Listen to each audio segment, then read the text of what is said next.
Ladies and gentlemen, Jamaican milk punch.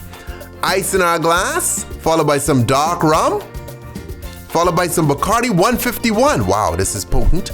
Simple syrup. I don't think they make Bacardi 151 milk anymore, so use any 151 proof rum, okay? You're good to go. Squeeze in some cream of coconut, and we shake.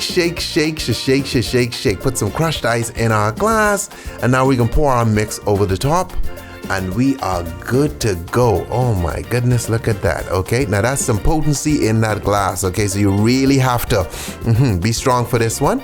Grate a little bit of cinnamon on top, okay? Put a cinnamon stick on top, and we are good to go. And there you have it, Jamaican milk punch. Stick a straw in, okay? What, we gotta do this one together? All right. No, Sheena did it. You notice that look, right? That's because it's pure potency. It's not an easy drink. See? But I like it because it's strong and it's good. It's smooth. Somehow all the milk evens everything out. So give it a try. Yeah, man.